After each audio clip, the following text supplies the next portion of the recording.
hand in hand. That's today on The Logistics Life.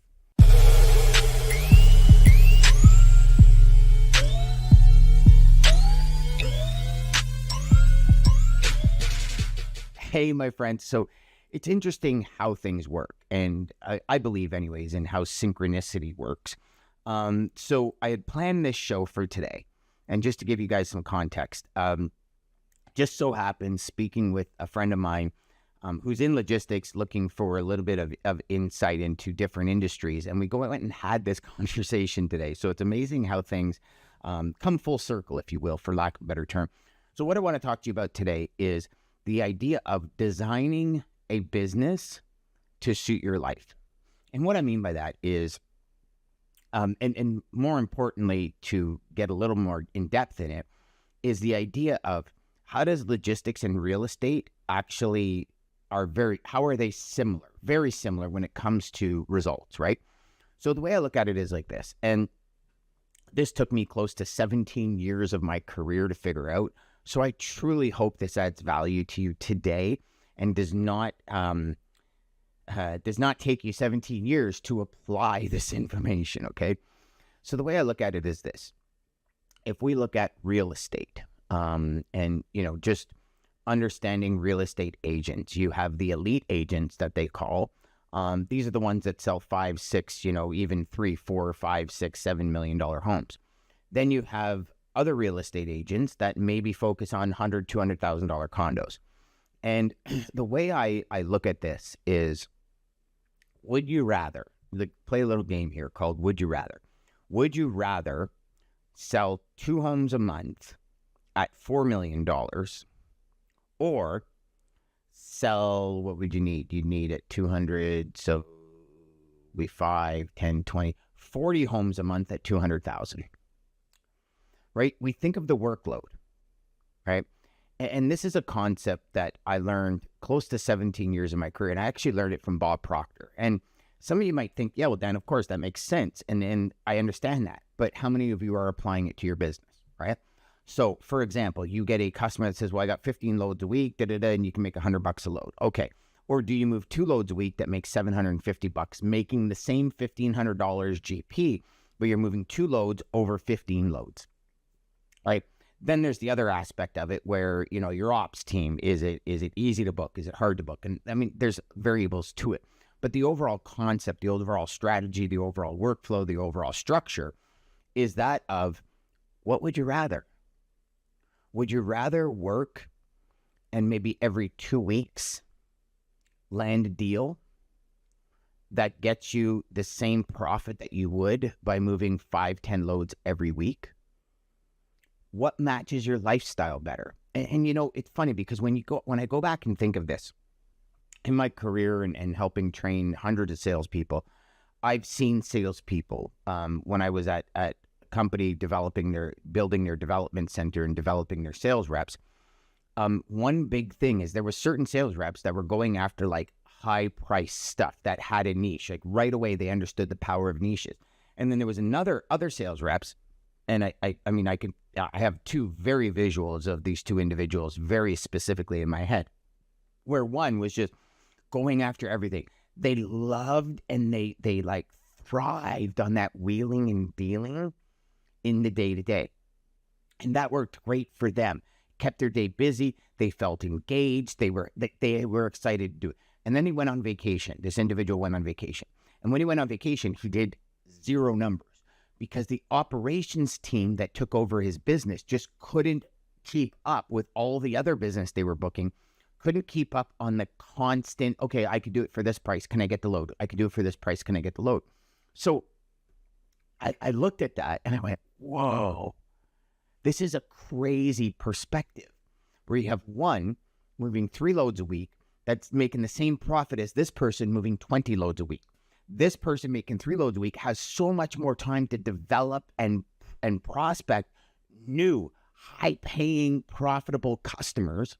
Now, again, different niche, but has the time to educate themselves on that specific industry, has the time to build out real solid long-term relationships. Another one is just like constantly going, almost burning out at the end of the day, loving it, don't get me wrong, and then coming back the next day to redo it all over again. And it's like, there's two completely separate lifestyles that they're living. And so as I was speaking to this individual this morning and talking about that, something hit me. And, I've always said, you got to start with your ICP. You got to start with understanding what niche you want to get into. But I think there's a bigger level to it. And I think you got to start and really look at, as a sales rep, what's my lifestyle? How do I want to set my business up now? So in 3 to 5 years from now, my lifestyle still survives, the lifestyle I want. Maybe that lifestyle is golfing twice a week. So how do we set that up? How do we deal with businesses and customers where maybe I can take them golfing once or twice a week, or I can go golfing with customers 3 times a week? Or maybe I'm not a golfer. Maybe I play tennis. Maybe, like whatever it is. Maybe you want to go to basketball games. Maybe, like go to hockey games. Like, I think there's a lifestyle piece that I'm not sure a lot of us really focus on. Like I said, I'd never focused on this probably until about 17 years into my career. And I was telling my friend this morning when we were talking about it, I said, like when I was 17 to 27, it was like, it's not a big deal. You can go 16 hours a day. And when I first started in the industry, a badge of honor would be you get woken up at 2 a.m. to, sit down with a customer and figure out a problem. And I'm like, that's a badge of honor. But I never once thought in that first period of my life, of my career, what does a customer think? Because I'm sure the customer doesn't want to be up at 2 o'clock in the morning. They'd rather be sleeping. So my badge of honor is now I'm putting my badge of honor on my customer. And I've often said to people, don't put your stress on me. Like, this comes from people giving you false, deadlines, or, it's, their false emergency because of something they didn't do becomes your emergency and all that. So there's that lifestyle process. But getting back to this idea or this concept, think of it like this. In real estate, you have, and I guess it's probably changed more in this period of time than it did when I first realized this, close to 15 years ago. There were like these elite real estate agents, right? Some in Toronto only sold the high-end properties, right? And those were agents. If you had a high-end property, those who would be who you'd go to because they're known for that high-end property. And I guess then the question started to turn in my head was, how do we start to develop that ideal, give people that perspective, share those results? Well, it's dealing with high-end customers. It's dealing with a specific niche. Like I remember when I had Dell Computer, once I had Dell Computer, it was very easy to get into Microsoft, into Apple, into all these other companies because I had that experience. I had a testimonial from Dell Computer talking about how well I did with their business. And yes, was that initial breakthrough, like that one cool kid on the block? Yes, that was tough. But that's all you need is the one cool kid, because you get the one cool kid and you show them what you can do. That cool kid's word will go much further than you turning blue in the face trying to convince somebody that you have the right tool for them. Right? And I'll put this back to Bridger today. For us, for a logistics-specific CRM, we're actually educating companies on what kind of ROI they can get from using a logistics-specific CRM as opposed to a generic CRM. Now, some of you might be like, Dan, I don't believe that. How do you get different results? Because it's a different process. It's set up for a specific workflow. So if you're set up for a specific workflow to serve a specific customer at the highest levels, that will eventually be seen, and you will eventually start to turn that business into a unstoppable progression. And that's the idea. And so my message to you today is, think like a real estate agent. What type of real estate do you want to get into? Do you want the low-end real estate? And by that, I don't mean any ill to anyone that might produce plastic or do, plastic recycling or any of that stuff. It's a quality business that we need in our economic environment. But as a logistics sales professional, what industry meets your lifestyle? Just like real estate agents, what level of home sales? Is it condos? Is it apartments? Is it commercial? Is it residential? Like, there's all these variables, and those variables are live in logistics as well. So it's understanding what pieces of the puzzle you want in your overall lifestyle that then turn into the career and business of your dreams. Because here's the thing, if things aren't aligned, okay, and again, this might conceptually, you might understand it, but common sense is not always common practice, right? We know that because we know as sales reps, be honest with yourself here.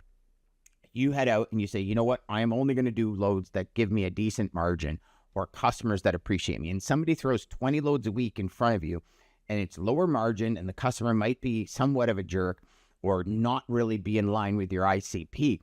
You're going to probably take that business in today's day and age because of that. So this is what I mean by you got to be steadfast, right? Common sense isn't always common practice. I remember my main ops team, she would stand at my door and say, you know what, Dan, we took this freight, but I'm telling you, this isn't your ideal customer.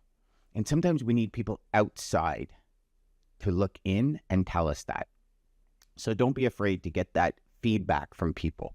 You know, as we're going through and building Bridger, I'm going to all of my coaches. I'm going to colleagues, to friends, to people I meet saying, what do you think about this? What do you think about this? What do you think? Like, I'm known for asking people from every level, what do you think about this?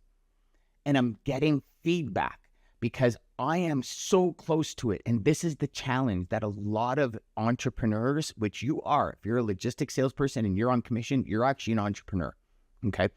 We have a hard time because we're so close to our core product, our core service, the core of what we offer. We're so close. And sometimes we can't see the forest through the trees. It's such a remarkable thing because I had just one of my coaches that I do a lot of work with email with. Giorgio was actually on the show. And, you know, he showed me something that from his business. And I looked at it and I said, you know, first glance, I don't understand this, this, and this. But to him, it made so much sense. And it was funny because the day before that, he looked at something that I was saying and I said, you know, this, and he's like, I don't understand it. And I couldn't grasp how he didn't understand it. Like I was actually blown away at how he didn't understand it. And then the next day, I was like, now I get it. Now I get it. I was too close to it. You know, it's interesting when we talk about that. I had a call 2 days ago. Yesterday. I had a call yesterday from a gentleman that said, you know, I've been getting your emails and I don't know what it's about. Full transparency here, my friends. I've been doing this for 30 years. I've been doing sales for 30 years. And I looked at the messages that I sent. And in my head, the first thing I said was, how do you not know what I'm talking about? Every message I have what I perceive as the message, the core, the nucleus of what I'm talking about.